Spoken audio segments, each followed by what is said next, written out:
How can you maximize your income and not work hard, because this is how the corporate environment works?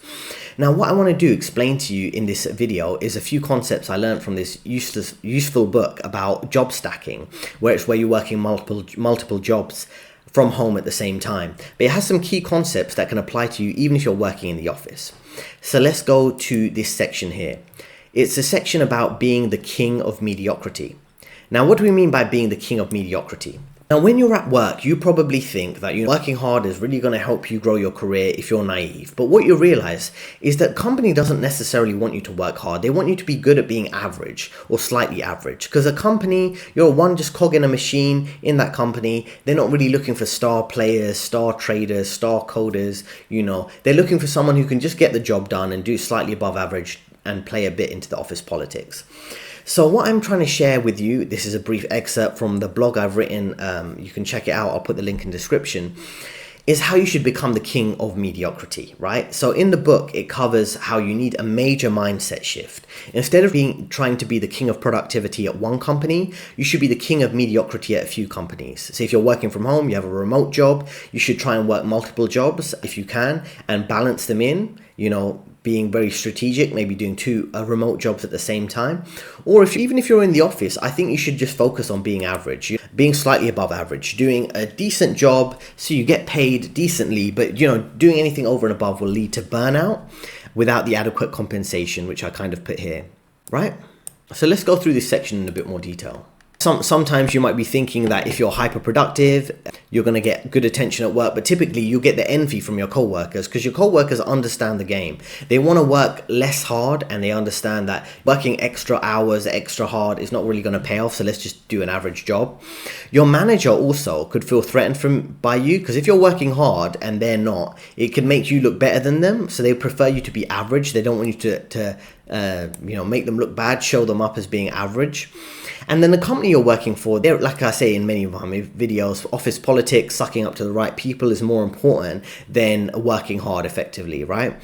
And then companies really do prefer mediocre employees, right? So this is really a moment of liberation that you could receive through analyzing this carefully and understanding being average really is what pays off in the corporate environment. So that's very important for you to consider if you are considering how does your work environment work. And we're going to go through this in a bit more detail here, right? So some of the core concepts I'm going to share with you come from a book called Job Stacking by Rolf Haltzer. Here's his YouTube channel if you're interested. He has a Twitter too, you can check that out. And he covers some of these concepts. So now what I'm going to go through in the rest of the video is to explain to you core concepts of time saving at work, particularly if you're a remote worker, but also works if you're in the office. Now let's go through this in a bit of detail. So as I say, the world of work is changing. You can earn a lot of money doing less work in the office, less work if you are working from home. There's been many trends. I'm sure you've heard of the Great Resignation, many people quitting for easier jobs, quiet quitting, people doing less effort or work until they do get fired or laid off or find a new job. And there's also millions of men who are leaving the workforce because they're disillusioned with the kind of corporate, feminist, emasculating work environment. And you can see from some of the graphs here and some of the images here of men who are, of people in society too, are kind of looking for an easy way out from this kind of corrupt job environment you see right now. So let me zoom out a bit. So first thing I want you to do is to be able to take the career red pill, right? I'm sure you heard the red pill in terms of context of dating, of politics, different type of contexts. But, a lot of these things really are distractions. A lot of these content creators are distracting you from the reality of the work you're doing and what you spend most of your time doing. And if you're going to take a red pill for anything and you want to see the reality of anything, you want to see the reality of the career where you're dedicating the vast majority of your working hours to. So the first thing is to focus on taking the career red pill, and you need to understand that the modern work environment, essentially a lot of the work you're doing, if you're honest, is just glorified admin. You're doing a lot of busy work. It doesn't mean a lot in the grand scheme of things, but you're just doing it to get paid, right? The management structure is often flawed. You're dealing with a lot of people who are in senior levels above you. They might be good at office politics, but they're not very competent at doing the job itself, and you end up being the person who's doing the work for people who aren't that good at doing the work itself. Another thing you need to understand is there's not point for you to work hard. There's no reason for you to work hard, because if you're working at any major company, it's going to be full of inefficient processes. You might try to be efficient and fix those broken systems, but they're broken and they're broken for a reason. So it's better to be mediocre and just play along rather than try to restructure the kind of inefficient company operations. Now, normally employees kind of reach this realization after working hard, and I've done that myself too. You work hard and you think you're going to be rewarded with more money, more bonuses, more promotions, but the reward for hard work is just simply even more work. Hardworking people don't get rewarded, so there's no point you exerting extreme efforts for you to do that. Now, the next section here is talking about how you could become a job stacker. Now, this is essentially someone who works from home, has a remote job, but works multiple remote jobs at the same time, and they're quite effective at balancing their time effectively. And it can be a challenge, and I do have a career coaching service that can help you with this if you are interested. Now, there's 4 top reasons to become a job stacker. You could save time and money because you're working multiple jobs at the same time. You can also prioritize your best interests, because if you're working from home, you can spend your time doing a bit of your chores throughout the workday if you are working remotely. And you're less dependent on one job, so you have a bit more freedom of mind and freedom of time. And this little meme I put together here. On one hand, you have the central banks printing money out of thin air, like Joe Biden. And on the other hand, you have yourself getting worn out and tired out by exerting so much time to make money to do your day job, right? But if you work multiple jobs from home as a remote worker, maybe you have multiple clients as a freelancer, something I could also help you do, is essentially you're making the most of your time and making the most money for that time you have available. Now, if we go through this, you could focus on increasing your income. As I say, one thing I want you to understand here, and something I try to emphasize to everyone who participates in my coaching programs and so on, is to understand you want to prioritize your income, not social status. If you just want to climb the corporate ladder, you can do that. I've covered that in other videos on how to do that. If you just want to focus on your income to make as much money to maximize your freedom, this is what you should be considering. Remote jobs where you work multiple remote jobs from home.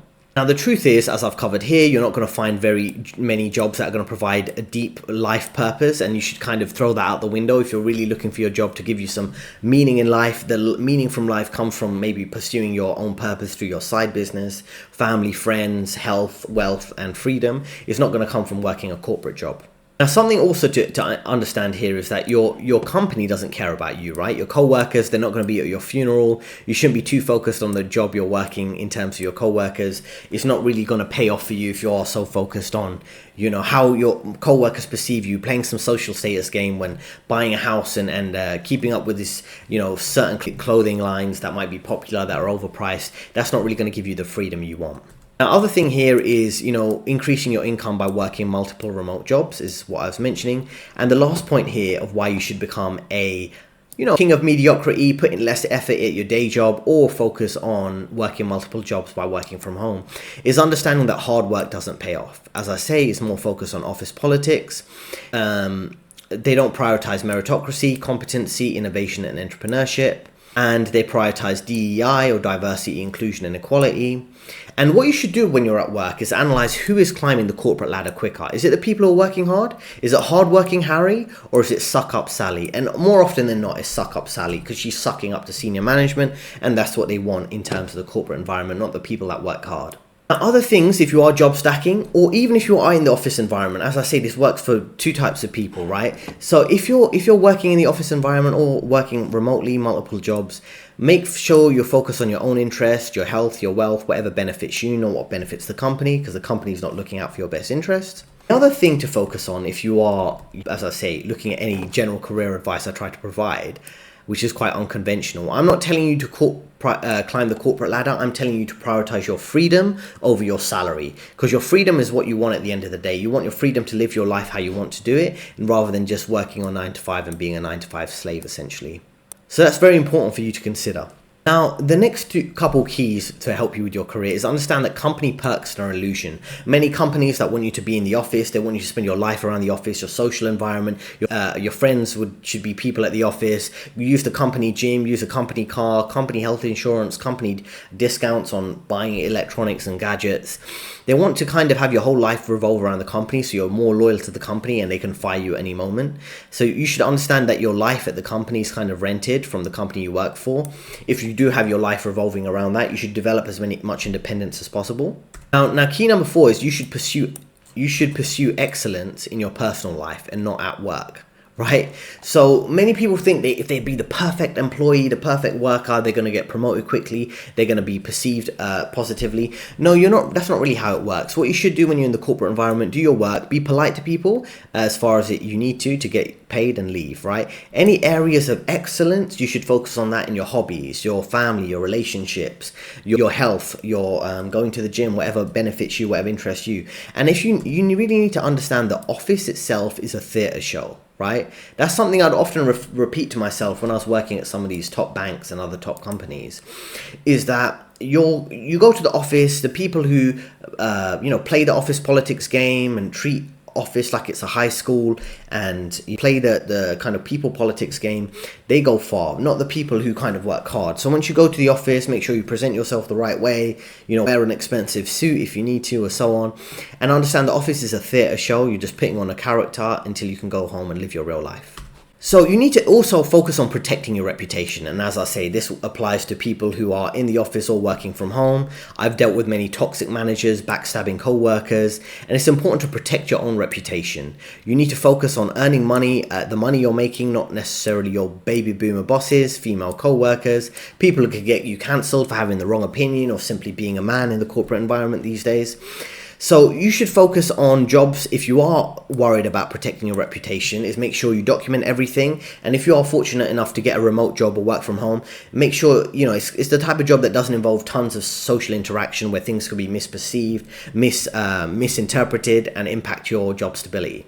So if you're interested in job stacking specifically, where you can work multiple jobs by working from home, what you should do is focus on working a variety of different jobs. They could be maybe one job that is more demanding from a large name company, brand name company, and one smaller company. And then you can kind of balance the two by having that more busy, high income job, and then a more quieter job that you only need to do a few hours of work a day. And that way you can double your income and balance the two jobs, the high paying one and the side income that you kind of do at the side at the same time during the workday when you're working from home. So that job stacking book, as I mentioned, is by Rolf Haltzer. It could be interesting to you if you are interested in working multiple jobs, working from home. I offer a career coaching service. There's a link in the description. If you're interested, I can help you through that.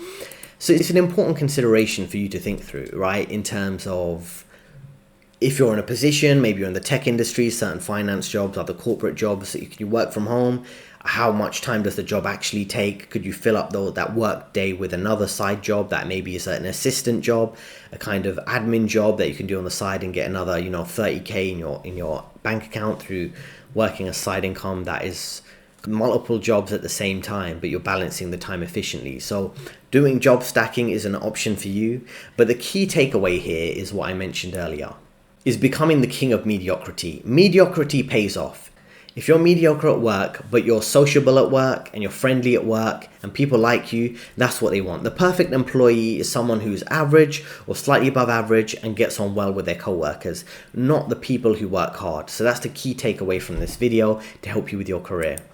As I say, if you're interested in speaking with me directly, I have a link in the description and I can give you some tailor-made career advice. Thanks for listening. There are 2 recommended videos on your screen right now, and I'll see you next time.